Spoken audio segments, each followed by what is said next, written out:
Hey everybody, William Wallace here with Mike Strain, Commissioner of Agriculture. And today we're going to talk about some things going on in the state and what the Department of Agriculture does. It's important to me, as everybody knows, to get the word out on what's happening, what elected officials are doing to connect people to our elected officials in a positive way, not only for solutions, but so that way we have an idea of what's going on in our government, and again, for positive solutions. Mike Strain, thank you very much for coming on. Good morning. How are you? I'm doing great. How about yourself? Oh, I'm doing well. Well, you know, a lot of people, as we talked about off the air here, a lot of people think of Department of Agriculture as just being agriculture. But you're agriculture and forestry, but there's a lot of things that fall in those realms that I don't think people have realized what's going on. This is actually a very large department. We're the largest regulatory agency in the state.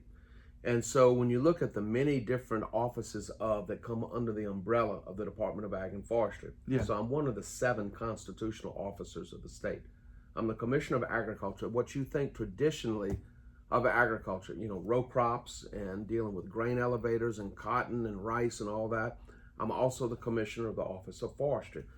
And when you think about forestry, we have 15 million acres of farmed timber. We have 8.3 million acres of row crop and 15 million acres of farmed timber in the state, and another almost 4 million acres of bottomlands. I'm the Commissioner of the Office of Metrology, weights, measures, and standards. Okay. And so from everything, what is a gallon of gasoline, what is a quart of oil, what is a pound of frozen shrimp, what is a sack of oysters? Yeah. So it's the weight, it's the measure, you know, everything from what is a quart. You know, we actually have the standards, the state standards for weights and measures that are housed at this complex. And from that, all of the other standards are set. And so that office, when you go to the gas station, there's a sticker with my name and a phone number on it, right? Right. And so we check and calibrate over 150,000 devices per year under that office.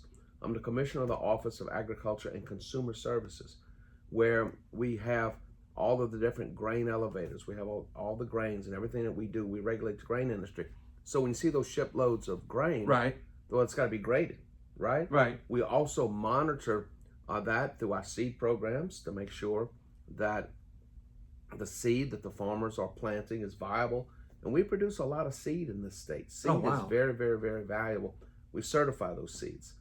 We have the Office of Agriculture and Environmental Sciences.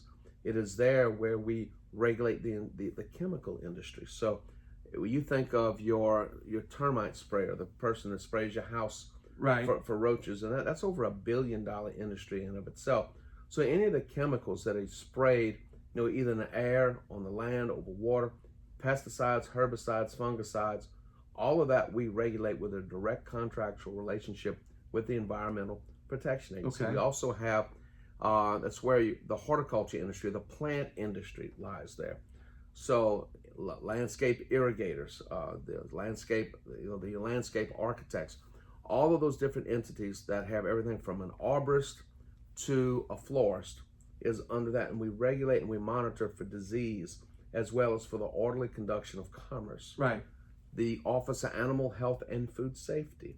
So food safety, when you think about the food safety programs, everything until it gets to the grocery or to the restaurant, right? Right. That is our realm and responsibility, and to protect the animal kingdom from diseases. Right. And so also we regulate all the auction markets in that same. So all the diseases of the plant kingdom and the animal kingdom, to make sure that we keep that under control and doesn't get, you know, and we monitor that, but we work to suppress that, to make sure through the Office of Public Health, you know, that we work with the Department of Health and Hospitals, that never gets to the top of that pyramid, which is people. I'm also the Commissioner of the Office of Soil and Water Conservation. Okay. And so when you look at that, we have 44 soil and water offices, and those across the state, and we, working with the technicians that are there, we implement more than $100 million a year in federal dollars. We have the Office of Management and Finance. That's a good connection. You when you say that the federal government, so you're also managing federal funds that come. Tremendous amount of federal funds. Just in the Office of Soil and Water Conservation, it's over $100 million a year. And so if you look at our overall budget for the whole agency, we're mostly self-generated, and secondly, it's federal fund, and a smaller part is state general funds, state general tax dollars. Actually, a small fraction of what funds the agency. And so we also have the Agriculture Finance Authority, which administers a great deal of federal money and is responsible for a number of programs affecting agriculture. And then we have the food distribution warehouses where we handle the federal foods. So I was going to ask you about that because coming in here, I found out that there's some services in here for for food services, I guess. But I didn't realize that what you're saying now. But I know the federal government, the food stamp program, isn't the food stamp program also under the That's under USDA and Health and Hospitals, but the distribution of federal commodity foods. Yeah. So when you're talking about going to schools or going to prisons or going to the food banks, we distribute those foods. That's a connection, right? That's right. Yeah. So we work hand in hand with the USDA, with the EPA, and many of the other federal agencies, hand in hand and in a seamless fashion to make all of that work on any given day. We have 23 major boards, commissions, and authorities here, and 20 of which we call adjudicatory. In other words, they're regulatory and they hold court. 20 different ones. So more than 500 people on boards and commissions, 550 direct employees, but an additional 500 people on boards and commissions. So we stay busy. That's amazing. Yes. And all of this you manage, and you don't think of how much is involved here. When you say agriculture and forestry, you think trees and farm. When you think of direct dollars, ag and forestry, it's about 13 billion. We oversee, if you look at the fuel business, over $4 billion in fuel. If you look at the overall economy, we regulate about $100 billion in the economy. In this state alone? In this state alone, that's correct. Now, of course, that's what's passing through the state. Also, that's not a state budget, of course. No, but that's no. So that's private. Those are private dollars. So in other words, anything you buy, you go down to the Home Depot or you go down to the grocery store, when it's scanned, we regulate the scanners. Gotcha. If it's measured, we regulate that. What's in that container, right? If it says it is a pound of lettuce in this container, it's got to be a pound of lettuce in that container. So of all the things that you regulate, what is your favorite? I want to say your pet project. What's your favorite thing to do in this department? Well, our favorite thing to do is make sure that commerce is smooth, that nothing falls through the cracks. Because if something falls through the cracks, people get sick. They don't get what they buy, or if they're buying chemicals, or they're buying oil or gas or something, if it's not right, then it causes tremendous disruption. In commerce. And so, we protect the public and then we protect the economy. In that order. Exactly. And so, if we do our job well and everything works out well, you don't have a problem. If something falls through the cracks, if you get a disease outbreak, or if you have some bad fuel or whatever, then we immediately work with everyone involved, state, local, federal, to resolve the issue.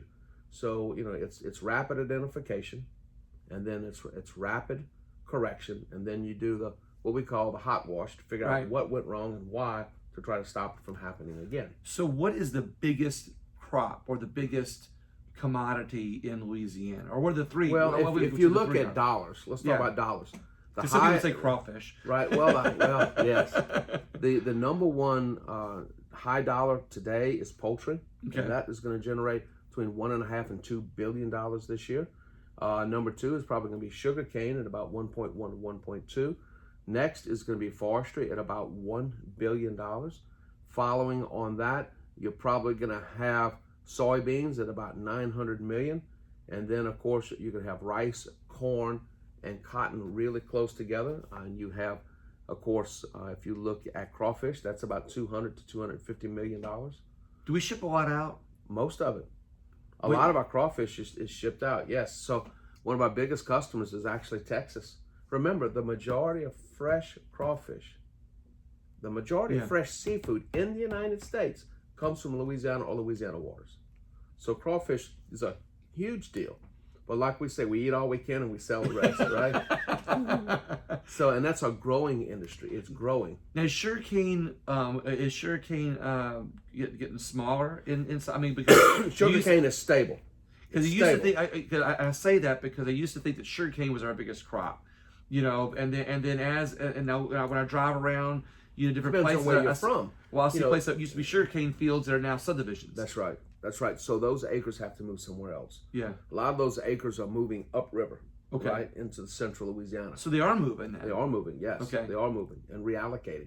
But generally speaking, we hold steady at around 500,000 or between 454 and 450, 500,000 acres of cane. That remains very stable. Right. Because it is a 5-year crop, and there's a lot of capital investment there. And sugar is a miraculous plant. It's just a tremendous plant. Is it hardy? Is that why? Very hardy plant. Yes, it's just incredible. So we talk about agriculture, talk about forestry, talk about all the things that you manage. You travel in the state.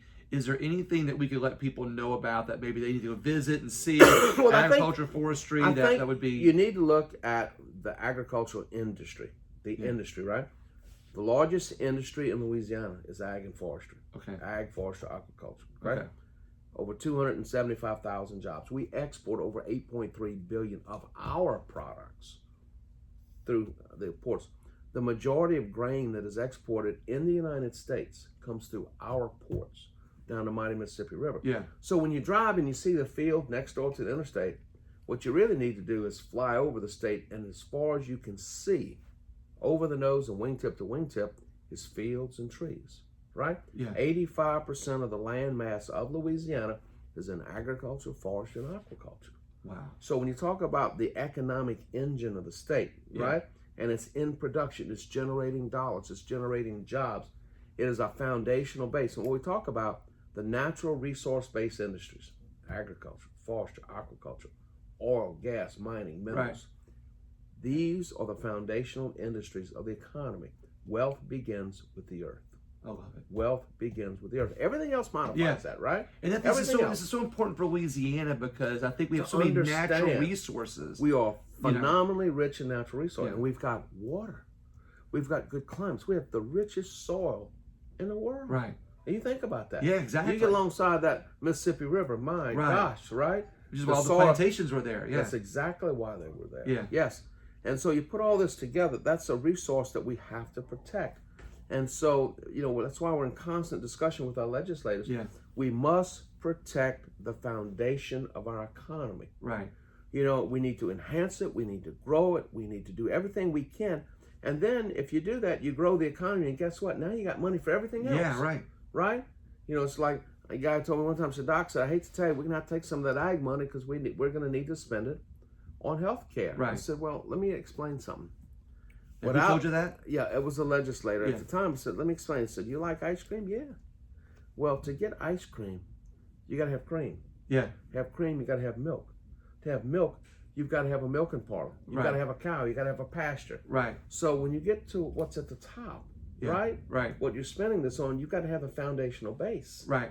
And I said, if you skim on the foundational base, the whole structure's weak. Right. And so as we grow the economy, and when I was in the legislature under 2 terms, I served on the Rural Legislative Task Force, looking at how we could grow the economy in the rural areas, because that's where the wealth begins, and it goes into the suburban and the urban areas. You say, well, what does agriculture do for the urban areas? Just get up on top of that bridge and look across at all those export facilities, right? Right. Every ship that comes in that river, $1 million falls off of it. Just for, you got fuel, you got food, much less bringing out anywhere from $18 to $50 million in product, right? And so you see those ships, right? And so by the enhancements, if you look at Louis Dreyfus that has started off and they were going to invest $200 million, they're probably over $250 million. If you look what's going on with Drax, everything up and down the river, they're expanding export facilities for the growing economy. That drives this urban areas. Right. If you look at everything along the people think about the gas they buy, the food they buy here, the port, the port system, right? Yeah. What's coming through the ship? What's coming through the ship, and all the activity to supply those ships, and to maintain that river, and to move that cargo, right? Plus all the products that we are selling And since we're at the bottom, right? Right. I mean, you know, we're on that ship first. Yeah, right, exactly. And so our basis is lower, and there's a lot of exciting things going on. That's what I've always said. If we as Louisianans could learn how to not only promote and protect our natural resources and use that partnership to be entice other businesses and industries to come and here. add value to it. Exactly. Every time we add value to a natural resource, rather than just sending it straight out, right? That's more jobs. I like that. You know, if you like the chicken business, now chicken is Right. value-added agriculture, Yeah. right? Because it's corn, it's beans, it's water, it's electricity, Right. it's labor, right? Right. And then it's processed, right? And so in each stage of that, the value goes up. What I like is the connection that you made between our renewable natural resources. Infinitely renewable. I mean, like a lot of if you look at our top crops that you've talked about, they're all renewable. I mean, they are infinitely renewable and infinitely sustainable. And that's why soil and water conservation is so critical. And that's why all our research is so critical. That's why all of this works together. Our goal is to make the soil more fertile every year. Right. Right? To increase production every year. To use less inputs per pound or per ton or per bale than the year before, so that we can increase productivity and profitability. That's why and be infinitely sustainable. That's why your department, I think, is so important. It's one of the reasons why I wanted to make sure I got you on video. Yeah. You know, here for everybody can see this, is because this office is connecting all of those important factors. That's why it's all lumped under one office. I see that. And so, you know, people say, you know, I was with Secretary Vilsack actually in Washington, D.C., and he was there before Secretary Perdue when the 2014 Farm Bill passed. Mm-hmm. And so we're both up on the dais giving a speech. Right. And you see all the commotion in the back. And of course, that always makes Secret Service very nervous, right? right? Exactly. And the reporters came in and said, Mr. Secretary, the Senate just passed the Farm Bill. And he said, of all the things in the Farm Bill, what is the most important? I said, man, that's a good question. He said, well, that's simple. It's conservation. So without conservation, we lose our ability to produce food. We lose our ability to produce food. We lose food security. We lose food security. We lose national security. Conservation is key, and it must be observed in everything we do. And look, the farmers are the best conservationists there are. You know, we've decreased runoff by 50% since 1980. We've doubled production since 1980. Wow. And now we have to triple production in the next 31 years. We have to triple. Now you look at those fields. Right, exactly. Where are you going to put another? How do you do that? Right. Triple production. We have to double food production worldwide. Aquaponics. Whatever. We got to use everything. Aquaponics, hydroponics, better conventional methods, you know, using everything, because, you know, there's only 14% more land in the world, most of that in North and South America. We're using 70% of the world's fresh water right now. Wow. So, and 80% of that goes in agriculture. So, how do we double, and how does the United States triple its production? Right. Because 20% of the food that's exported to the world comes from the United States. Amazing. 1 in 3 acres of our production in the United States is exported. 1 in 3 acres? 1 in 3 acres. We're probably one of the, if not the largest food exporter in the world. How about is Louisiana that same 1/3? No, sir. No, sir. It's much higher than that. We export about 8.3 of our 13 billion in production.